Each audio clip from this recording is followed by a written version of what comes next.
À la une, le président de la République, Alassane Ouattara, a reçu ce mardi le ministre pour l'Afrique et le Moyen-Orient du Royaume de Grande-Bretagne et d'Irlande du Nord. Des questions économiques étaient au centre des préoccupations. Le vice-président Daniel Kablan-Duncan a marqué aujourd'hui le démarrage des activités du centre Andrew Young, un centre qui vise à faire la promotion de l'entrepreneuriat des jeunes et leur donner les outils pour devenir les leaders économiques de demain. À l'étranger, le Parlement hongrois a adopté une large majorité ce mardi la réintroduction de la mise en détention systématique de tous les migrants entrés dans le pays. Voilà pour le sommaire, bonsoir et bienvenue. Le ministre pour l'Afrique et le Moyen-Orient du Royaume de Grande-Bretagne et d'Irlande du Nord au palais présidentiel, il a été reçu ce mardi par le président de la République, Alassane Ouattara. On fait le point de leurs échanges avec Viviane Aimé. Porteur auprès des autorités ivoiriennes du désir de la Grande-Bretagne d'avoir une coopération plus large que par le passé avec la Côte d'Ivoire, le ministre pour l'Afrique et le Moyen-Orient du Royaume de Grande-Bretagne et d'Irlande du Nord, Tobias Ellwood, a été reçu ce mardi au palais présidentiel par le président de la République, Alassane Ouattara. Après sa sortie de l'Union européenne, la Grande-Bretagne entend intensifier sa coopération à travers le monde. La Côte d'Ivoire, par le dynamisme de son économie, intéresse la Grande-Bretagne, a souligné le ministre britannique qui a émis le vœu d'une coopération avec la Côte d'Ivoire, désormais dans de nombreux domaines. Je voudrais remercier Monsieur le Président de la République pour l'opportunité qui m'a été offerte de le rencontrer. Et il est clair que nous voulons raffermir nos relations avec la Côte d'Ivoire et voir dans quelle mesure nous pouvons renforcer nos relations dans d'autres secteurs. Je voudrais parler par exemple des finances, de l'agriculture, des infrastructures.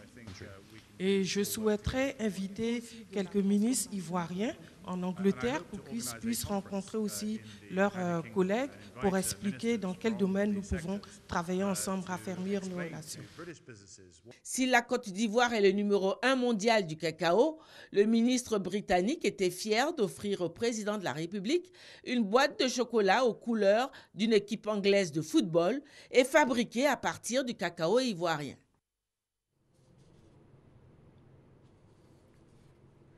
Les activités du centre Andrew Young vont pouvoir démarrer. Le vice-président de la République, Daniel Kablan-Duncan, en a donné le coup d'envoi aujourd'hui. Le centre Andrew Young pour la promotion de l'entrepreneuriat des jeunes va permettre aux États-Unis de former des jeunes Ivoiriens afin qu'ils deviennent les leaders économiques de demain. Mahama Traoré, Viviane Aimé. Semer la graine du développement économique par la promotion de l'entrepreneuriat jeune. C'est ce à quoi va servir ce centre d'incubation pour jeunes entrepreneurs situé en plein cœur de la commune du Plateau. Disposant de tous les outils adéquats de formation, ce centre va permettre aux jeunes Ivoiriens de bénéficier de l'expertise américaine en matière d'entrepreneuriat. Les États-Unis ont créé un partenariat avec le district autonome d'Abidjan, ce centre. Ensemble, nous visons à contribuer à une croissance économique inclusive et transparente et à promouvoir le Young Africa Leaders Initiative ou bien YALI. L'expérience des États-Unis va servir la jeunesse ivoirienne. Le fighting spirit des Américains va servir la jeunesse ivoirienne. La capacité de passer des profondeurs de la société au sommet de la société va inspirer la jeunesse ivoirienne. Le Centre pour la promotion de l'entrepreneuriat portera le nom de l'illustre militant pour les droits civiques, l'ambassadeur américain Andrew Young, actuellement en visite en Côte d'Ivoire. À juste titre, car selon le vice-président Daniel Kablan-Duncan, Andrew Young incarne le leadership dont a besoin la jeunesse africaine pour relever les défis auxquels le continent fait face. Chers jeunes leaders, je vous invite à prendre pour modèle l'ambassadeur Andrew Young, à œuvrer comme il a fait en surmontant toutes sortes de difficultés pour contribuer significativement à l'amélioration de la société ivoirienne et la société africaine. À cet effet, chers amis jeunes, je vous encourage à utiliser pleinement et à bon escient toutes les ressources offertes par ce centre pour développer des projets novateurs et utiles au développement de la Côte d'Ivoire.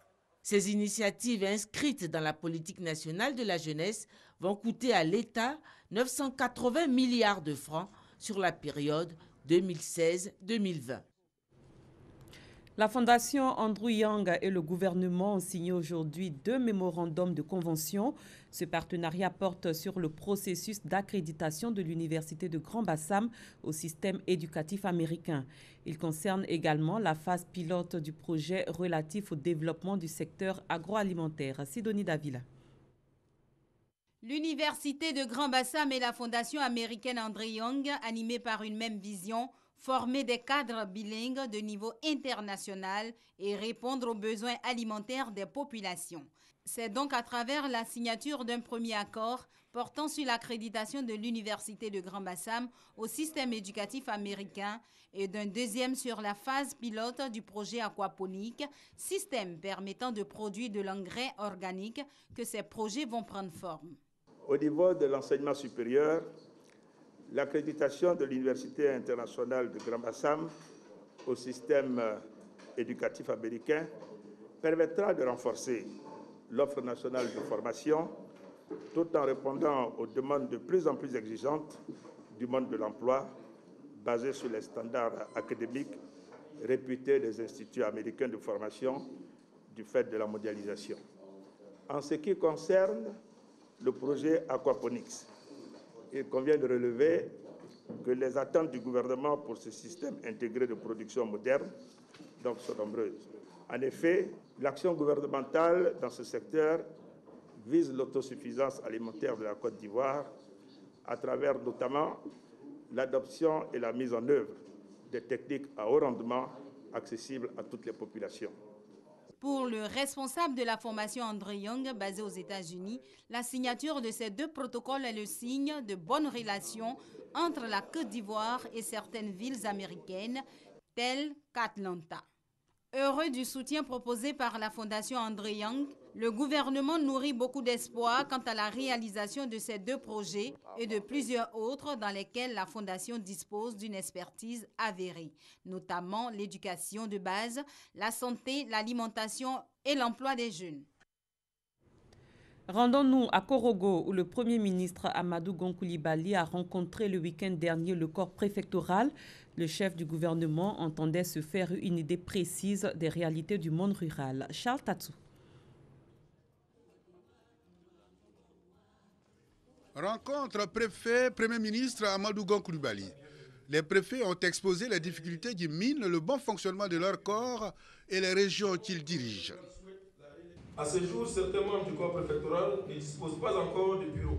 Les conditions de travail des membres du corps préfectoral, une application effective et le suivi des mesures arrêtées, sans oublier l'accélération du traitement des dossiers d'attribution d'autorisation d'exploitation aux nationaux. Le Premier ministre les a d'abord félicités, exprimant la reconnaissance du chef de l'État pour leur contribution au retour de la normalité dans le pays. Amadou Gon Coulibaly est revenu sur la première action du gouvernement après sa nomination au poste de Premier ministre. Nous avons commencé à travailler au niveau du gouvernement pour la mise en place de ce que nous appelons le programme de travail gouvernemental. Profitant de cette visite ici à Korogo, j'étais sûr qu'en vous rencontrant, nous allions avoir donc le pouls de la réalité du vécu de nos compatriotes. Mais je sais que vous n'allez pas seulement poser les problèmes tels qu'ils sont vécus, vous allez aussi faire des propositions de solutions. Et je me réjouis donc de l'intervention de M. le préfet de région, préfet du département de Korogo, qui a donc posé les problèmes auxquels les populations ici sont confrontées. En partie d'ailleurs, nous retrouverons donc ces problèmes un peu partout sur le territoire national, mais avec des spécificités que vous avez donc relevées. Mais je me réjouis surtout des propositions de solutions donc, que vous avez faites. Le chef du gouvernement est également revenu sur les doléances relatives aux meilleures conditions de travail et de vie des préfets. L'évaluation du coût a déjà été effectuée puisqu'il y a eu des discussions avec le vice-président à l'époque, Premier ministre, le ministre d'État, ministre de l'Intérieur, et les conclusions de ces travaux avaient déjà été portées à la connaissance du chef de l'État. La question qu'il s'était posée au moment où la décision devait être prise était une question d'harmonisation et de prise en compte de l'ensemble, je dirais, donc des corps donc, qui sont des corps particuliers. Il y a le corps préfectoral pour lequel donc, il y avait des conclusions. Il y avait également donc, celui du corps diplomatique. Donc il y avait les magistrats. Et tout ça devait donc connaître une harmonisation avant donc, la mise en œuvre donc, des dites mesures. Dès que les moyens donc, de l'État donc, le permettront, soyez assurés que le chef de l'État lui-même, donc, par la qualité du travail que vous effectuez, est sensible donc, à cette question. Concernant vos conditions donc, de travail, vous l'avez noté vous-même, elles ont fait l'objet de beaucoup d'efforts de la part du gouvernement. Lors du premier mandat, à l'occasion des visites d'État, beaucoup d'efforts ont été effectués concernant les résidences des préfets, concernant les lieux de travail, les préfectures, les sous-préfectures, ou concernant les moyens de déplacement. Après le corps préfectoral, d'autres couches sociales de la ville de Korogo ont été reçues par le Premier ministre. Audience chez le président Henri Konan Bédié, le président du PDCI-RDA s'est entretenu avec l'ambassadeur de l'Inde en Côte d'Ivoire. Au centre des discussions, l'excellence des liens d'amitié et de coopération qui existent entre la Côte d'Ivoire et l'Inde. Herman Guivi.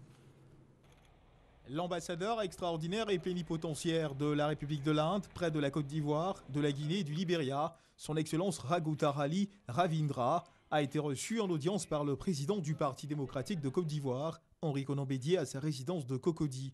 Une rencontre entre les deux personnalités qui vient réaffirmer l'excellence des relations de coopération entre la Côte d'Ivoire et l'Inde. Opportunité pour l'ambassadeur de l'Inde en Côte d'Ivoire, son Excellence Raghutarali Ravindra, d'aborder les volets coopération politique et commerciale qui lient les deux pays. Au niveau de la politique, son Excellence a rappelé les bonnes relations qui existent entre la Côte d'Ivoire et l'Inde. Aussi, les bonnes relations qui existent entre la Côte d'Ivoire et l'Inde ont pu se voir par la visite du président indien l'an dernier en Côte d'Ivoire. La balance commerciale qui existe entre la Côte d'Ivoire et l'Inde, la barre des 1 milliard sera franchie. Les sociétés indiennes Tata Motors et Ashok Leyland vont fournir des véhicules automobiles à la Côte d'Ivoire. Tata Motors va fournir des bus à la Sosotra et cela dans ce mois de mars. Outre la politique et l'économie, l'ambassade de l'Inde, avec l'appui du ministère de la Culture et de la Francophonie, s'active à la préparation d'une semaine culturelle indienne en Côte d'Ivoire pour établir la jonction culturelle entre les deux pays. Dans le domaine de la sécurité, le gouvernement britannique a fait don à la Commission nationale de lutte contre la prolifération et la circulation illicite des armes de petit calibre d'une machine de destruction d'armes. La cérémonie de remise s'est déroulée en présence du ministre d'État, ministre de l'Intérieur et de la Sécurité. Massokone, Herman Guivi. Cette machine, munie d'un système de vérin double, peut détruire près de 500 armes par jour. Elle les découpe dans leurs parties essentielles, les rendant ainsi non recyclables à des fins militaires.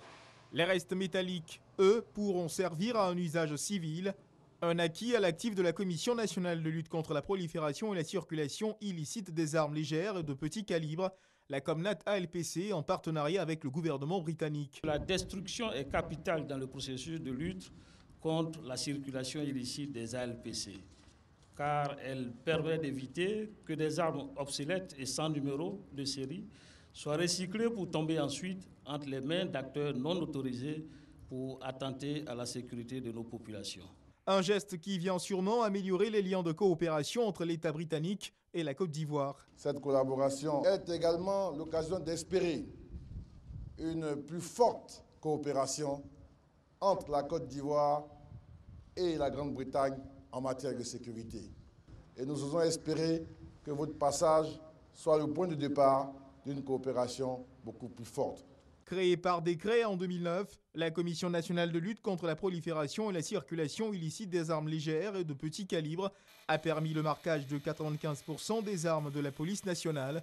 Elle a par ailleurs procédé à la destruction de plus de 17 000 armes, de 6 336 munitions non explosées et de 66 kg d'explosifs et munitions expirées ou non fonctionnelles. Les premières turbines du barrage de Soubré sont en marche. La mise en eau de cette infrastructure a eu lieu hier. Cette opération technique permet d'évaluer le comportement des ouvrages de fermeture, notamment la digue principale et ses organes de sécurité. Lansine Bakayoko, Jean-Jacques Kwame.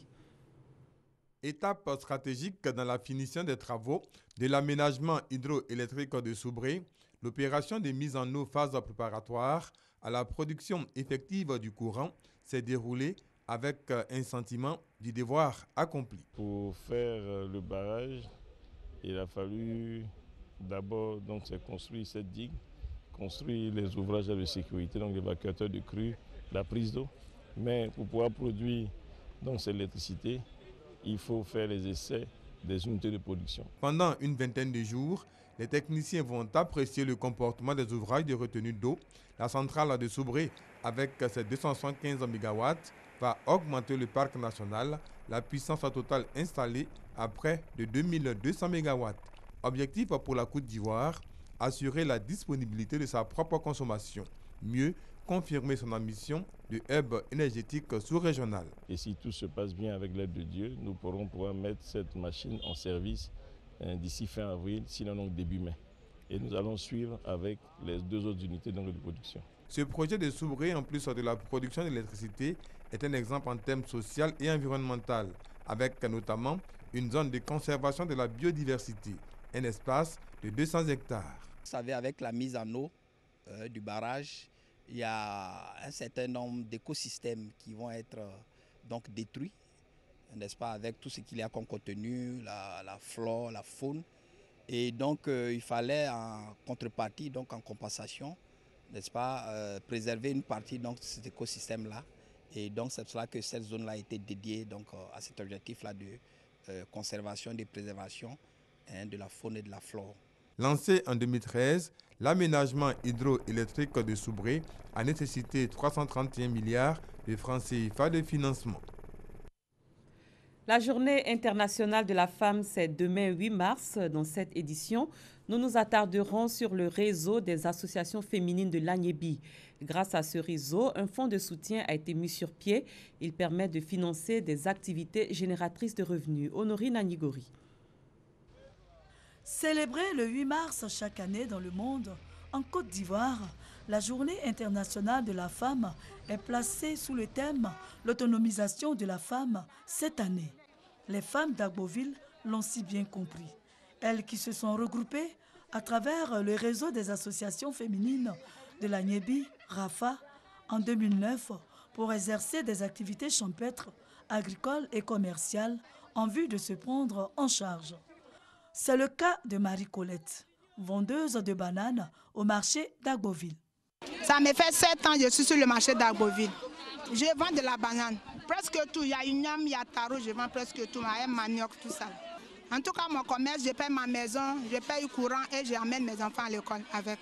Je suis dans une association qui s'appelle le UOKC, mais nous sommes adhérés à RAFA. Delphine Ogbodji, commerçante d'articles, soutient son époux dans les dépenses du foyer par son commerce.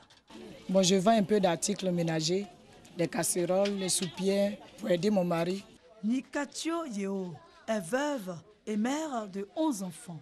C'est également avec son commerce de vivriers et de bien d'autres articles au marché d'Agboville qu'elle s'occupe de sa famille. Là, il y a le commerce.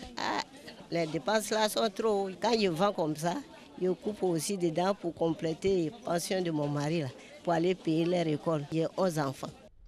Rendons-nous maintenant dans la sous-préfecture d'Atobrou, à Agboville, où l'association des femmes chrétiennes agropastorales, AFCA, est ralliée au RAFA. Ces femmes font de l'élevage de poulets, de porcs et de l'escargot. Elles cultivent également du manioc, du vivrier et fabriquent du savon. C'est par la production de ces activités génératrices de revenus que ces femmes s'entraident et se prennent en charge depuis 2006. Nous sommes dans la plantation de manioc de 2 hectares de l'AFCA. Nous sommes 150 femmes. Il y a 30 garçons parmi nous, mais les femmes dominent. En début d'année, au moins à la rentrée, ce que nous faisons, on a quelque chose en caisse pour soutenir nos sœurs qui sont en difficulté. Par exemple, qui ont perdu leur mari, les enfants doivent rentrer, ou bien le père est là, mais ils sont démunis. Bon, avec quelque chose, on peut venir à leur secours. Monique Tano, la présidente du réseau des associations féminines de la Nyebi, RAFA, est fière du dévouement de ces femmes et les ordres des autres femmes à en faire autant. Au total, nous avons 15 associations féminines. Ça regroupe toutes les femmes, que ce soit du milieu urbain comme rural. J'ai créé cette association pour pouvoir rassembler les femmes pour que nous regardions dans la même direction. Au départ, on allait à Abidjan. Il y a le ministère de la Famille, le Fonds Femmes et Développement. Mes femmes allaient prendre crédit là-bas. Mais aujourd'hui, le RAFA dispose d'une caisse où les femmes vont prendre des prêts pour leurs activités génératrices de revenus. Le RAFA œuvre pour l'autonomisation de ses membres, pour la promotion de leur éducation morale, pour leur formation et participe également au processus de réconciliation et au développement d'Agboville. Pour marquer la journée internationale de la femme, le réseau des professionnels des médias a initié une séance de dépistage du cancer. L'opération est gratuite. Elle s'est déroulée au CHU de Trècheville. Malika Koulibaly. Le cancer du sein, premier cancer de la femme dans le monde, est devenu aujourd'hui un problème de santé publique. C'est un cancer qui est héréditaire et on sait qu'il y a des familles où toutes les femmes, toutes les filles de la famille développent des cancers du sein. Donc, il est important de se faire consulter lorsqu'on a un parent qui a eu un cancer du sein. Sanata Awa souffrait de ce cancer. Après l'accouchement de mon dernier bébé, j'avais des plaies sur le mamelon. C'est comme ça que ça a évolué. Un jour, j'ai fait une biopsie et on a déclaré que j'avais un cancer du sein. Pour prévenir cette maladie, une femme doit apprendre à connaître son sein. À partir de 18 ans, une femme doit pouvoir examiner ses seins une fois dans le mois. Et il y aura un deuxième temps où la femme va palper ses seins. Elle va palper ses seins. Il y a tout un schéma qu'on montre aux femmes au cours des examens. Donc cette palpation-là va se terminer par l'examen aussi des niveaux des aisselles. Pour contribuer à l'éradication de ce cancer, le REPMACI, réseau des professionnels des médias, des arts et des sports, engagé dans la lutte contre les sida et les autres pandémies en Côte d'Ivoire, initie cette séance de dépistage gratuit. Nous avons enregistré environ 348 femmes. Mais on a vu qu'il y a eu des femmes qui sont venues aujourd'hui qui n'étaient pas inscrites. Nous pensons qu'on va autour de 400 femmes pour cette opération. C'est vraiment un succès. Nous travaillons avec le programme national de lutte contre le cancer qui s'est engagé avec nous de pouvoir nous accompagner pour la prise en charge de ces femmes. Notons qu'avant cette séance de dépistage gratuit, un atelier de formation a été organisé par le REPMACI et le Programme national de lutte contre les cancers en faveur des femmes des médias afin de leur expliquer les fondamentaux de la problématique du cancer du sein. Lutte contre l'insalubrité. Après la première édition de l'opération Grand Ménage, le ministre de la Salubrité, de l'Environnement et du Développement durable dresse un bilan. Elle appelle à l'esprit civique et invite tous les Ivoiriens à prendre une part active à cette grande opération de salubrité. Grâce Kando. La phase terrain de l'opération Grand Ménage a démarré le 4 mars par des activités d'entretien des grandes rues et artères. Selon le ministre de la Salubrité, de l'Environnement et du Développement durable, certaines communes du district d'Abidjan et villes de l'intérieur n'ont pas effectué l'activité. J'en appelle à l'esprit civique de ceux qui hésitent encore, de ceux qui s'avouent déjà vaincus par les déchets. Je voudrais leur dire qu'il n'est pas encore tard et qu'il faut impérativement emprunter le train de l'action citoyenne en faveur de la propreté, en faveur de l'image de notre pays. Sur 9 directions régionales, la majorité a reporté l'opération au samedi 11 mars. Des reports justifiés par le souci d'une meilleure organisation afin de favoriser une plus grande implication des populations. Je voudrais également remercier très sincèrement et saluer l'engagement citoyen de tous ceux et de toutes celles qui ont effectivement pris part à ce rendez-vous important de la propreté. La deuxième édition de l'opération Grand Ménage est prévue pour le premier samedi du mois d'avril. En économie, les membres du comité de la balance des paiements sont en formation à Grand-Bassam. L'accent est mis sur les principaux changements intervenus entre la 5e et la 6e édition de ce manuel. La balance de paiement est un état statistique qui retrace l'ensemble des transactions et importations d'un pays. Francis Boifou. Ce nouveau document qui fait l'objet de formation prend en compte l'évolution économique et financière internationale. Le 6e manuel d'évaluation des transactions liées aux exportations et importations d'un pays, encore appelé balance des paiements, permet de corriger les insuffisances du dispositif précédent sur la période 1996-2011. En ce qui concerne les dons faits par l'étranger à la Côte d'Ivoire, on parlait de la balance des transactions courantes. Aujourd'hui, nous sommes dans nos concepts, nous parlons de balance des revenus secondaires. Pour les transactions concernant les mouvements internationaux de capitaux, donc le flux d'investissement direct étranger, le flux d'investissement dit de portefeuille, le mode d'enregistrement a évolué. C'est tous ces concepts qui sont là pour apprendre aux uns et aux autres comment interpréter, comment lire ce document qu'est la balance des paiements.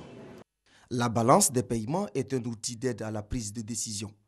La balance des paiements permet de mesurer le degré d'ouverture de l'économie sur l'extérieur, de donner un éclairage sur l'attractivité du pays en termes d'investissement direct étranger et d'identifier objectivement les facteurs de déséquilibre macroéconomique internes et externes, notamment au niveau des finances publiques. Pour le directeur national de la Banque centrale des États de l'Afrique de l'Ouest, Soualio Koulibaly, cette formation devrait permettre aux membres du comité de la balance des paiements de mieux analyser les principaux soldes et de formuler des mesures de politique économique pour la Côte d'Ivoire, pays dont la balance commerciale était excédentaire en 2015. Cap sur l'Allemagne, la Côte d'Ivoire fait la promotion de ses nombreux sites touristiques à Berlin. La 50e édition du Salon professionnel du tourisme s'ouvre sur place demain. Près de 10 000 exposants de 8